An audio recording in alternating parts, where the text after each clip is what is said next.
Le module de commande et de service Apollo, anglais, Command Service Module ou CSM, est un véhicule spatial conçu et opéré par l'agence spatiale américaine la NASA entre 1968 et 1975 pour envoyer 3 astronautes en orbite basse terrestre ou lunaire puis les ramener sur Terre.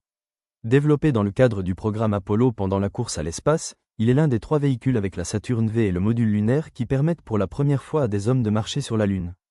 Après des études en 1960, le contrat du CSM est attribué à North American Aviation en 1961 peu après le début du programme.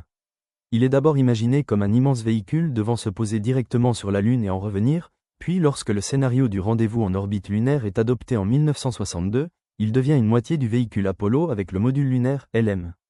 En 1963, la NASA décide de construire 2 versions, le bloc I pour quelques vols de test, puis le bloc 2 pour les missions lunaires, mais après l'accident d'Apollo 1 en 1967, la version bloc 2 est profondément remaniée et devient la seule à emmener des équipages.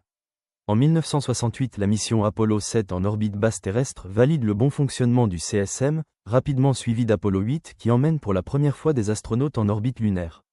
En 1969, les vols Apollo 9 et 10 testent les opérations conjointes avec le module lunaire, puis la mission Apollo 11 dépose pour la première fois des hommes sur la Lune. En 1970, le CSM d'Apollo 13 rencontre une grave avarie qui manque de coûter la vie à son équipage, mais il fonctionne de nouveau sans problème pendant les missions suivantes jusqu'à Apollo 17 en 1972. Les véhicules restants sont utilisés pour 3 séjours à bord de la station spatiale Skylab en 1973, la mission conjointe avec l'Union soviétique Apollo-Soyouz en 1975, puis définitivement mis à la retraite. Lancé à bord d'une fusée Saturn IB ou Saturn V depuis la base de Cap Canaveral puis le centre spatial Kennedy en Floride, le CSM est long de 11 mètres pour une masse de 30 tonnes. Il est subdivisé en 2 éléments. Le module de commande, une capsule pressurisée protégée d'un bouclier thermique et surmontée d'un système d'amarrage, abritant l'équipage pendant la mission, et le module de service contenant les réservoirs d'ergols, les radiateurs, les piles à combustible pour l'énergie, et la propulsion principale, pour une autonomie de 2 semaines. Seul le module de commande retourne sur Terre après une descente sous parachute et un amérissage dans l'océan Pacifique, il est surmonté d'une tour de sauvetage pendant le lancement. Étant très coûteux et à usage unique, la NASA décide dans les années 1970 de lui succéder la navette spatiale réutilisable, un programme généralement considéré comme un échec. Premier véhicule à avoir envoyé des humains au-delà de l'orbite terrestre basse, l'architecture du CSM laisse un héritage durable repris par le véhicule CST-100 Starliner de Boeing et surtout par le véhicule Orion des programmes Constellation puis Artemis de la NASA.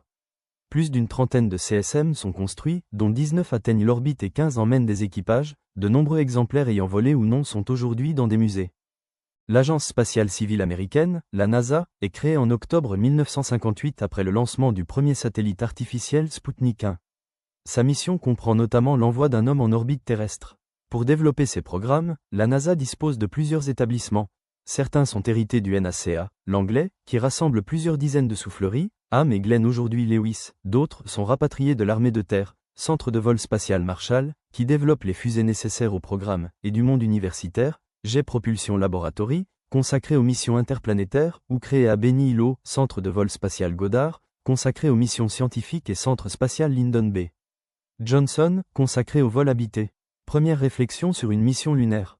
Dès la fin 1958, l'état-major de l'agence spatiale étudie une mission avec équipage à destination du sol lunaire.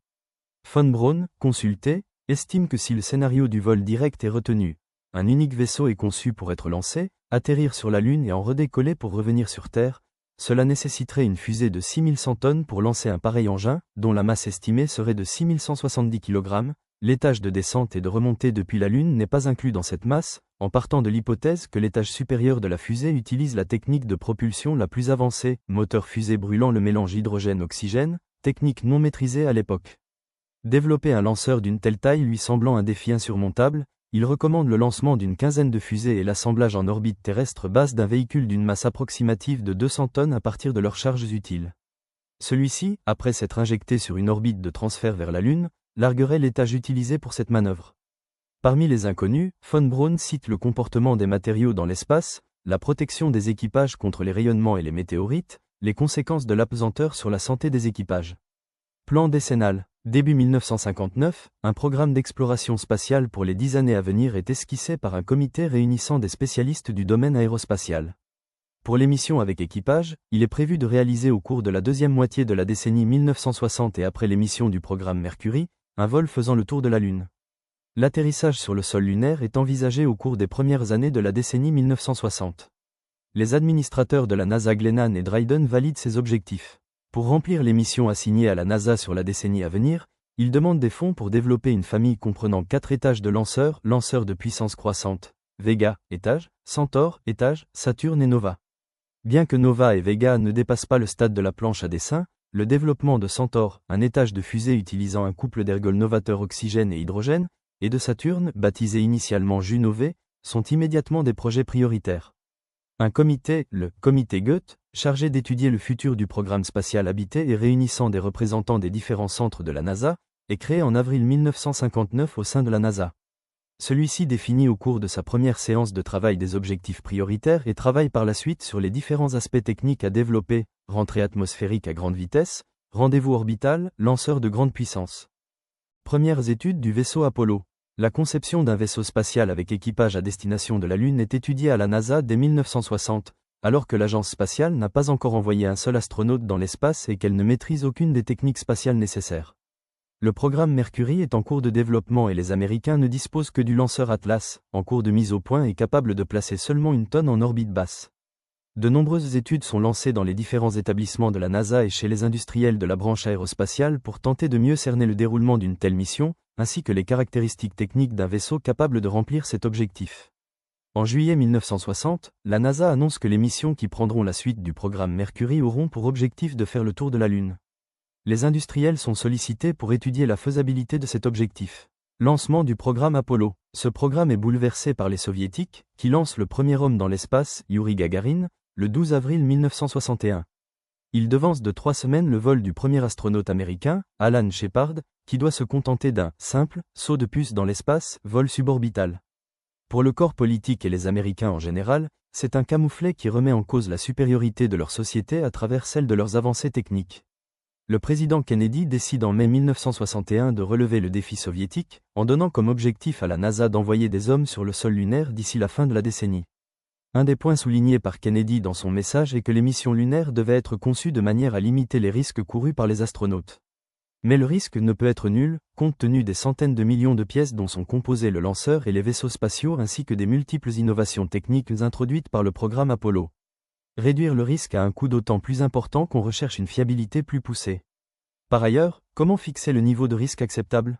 Après de longs débats impliquant Bob Gilruth, Max Faget et les membres du Space Task Group, la probabilité de ramener un équipage sur Terre fut fixée à 0,999 chances sur 1000 pour que l'équipage revienne sur Terre sain et sauf, et celle de remplir les objectifs de la mission à 0,99. Sélection du plan de mission en orbite lunaire. Lorsque Kennedy fait son discours, il n'existe aucun consensus au sein de la NASA et des industriels concernés sur la méthode à utiliser pour amener des hommes sur le sol lunaire, vol direct, assemblage en orbite terrestre, rendez-vous en orbite lunaire, LOR, Lunar Orbital Rendez-vous. Il faut 18 mois de débat houleux pour parvenir à l'adoption de cette dernière méthode, qui permet également de figer les caractéristiques du lanceur. La fusée géante de 3000 tonnes Saturne V, capable de placer en orbite basse une charge utile de 140 tonnes, est développée pour lancer les 2 véhicules de l'expédition lunaire, le module de commande et de service, vaisseau Apollo, et le module lunaire Apollo utilisé pour descendre sur le sol lunaire. L'industriel chargé de développer le vaisseau Apollo a déjà été choisi. La société North American, pour tenir compte des contraintes calendaires, décide de développer 2 versions, l'une qui sera utilisée pour les différents vols de qualification, ne disposera pas de la capacité d'effectuer un rendez-vous orbital lunaire, la seconde sera utilisée pour les missions qui se poseront sur la Lune. Conception et développement. Le développement du vaisseau Apollo, à la fois novateur et complexe, prend 2 ans et les tests au sol commencent en 1965. Le programme est bouleversé par l'incendie au sol du vaisseau de la mission Apollo 1, causant la mort tragique des 3 astronautes, le 27 janvier 1967, qui impose des modifications importantes dans sa conception. Sélection du scénario du rendez-vous en orbite lunaire. Pour atteindre la Lune, les responsables américains choisissent la méthode audacieuse du rendez-vous en orbite lunaire, LOR, qui nécessite de disposer de 2 vaisseaux spatiaux, le module de commande et de service Apollo et le module lunaire destiné à l'atterrissage sur la Lune.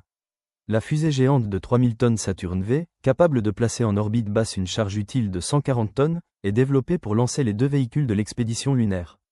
Développement. La société californienne North American, avionneur célèbre pour avoir construit le bombardier B-25 et le chasseur Mustang durant la Seconde Guerre mondiale, joue un rôle central dans le programme. L'arrêt et l'échec de plusieurs projets aéronautiques ont conduit son président à miser sur le développement de l'astronautique. La société s'est déjà distinguée dans le domaine en produisant l'avion-fusée X-15. Pour le programme Apollo, la société fournit pratiquement tous les composants sensibles, dont le module de commande et de service Apollo. Le Manned Spacecraft Center, MSC, édifié en 1962 près de Houston, au Texas, est destiné à la conception et la qualification des vaisseaux spatiaux, modules lunaires et CSM.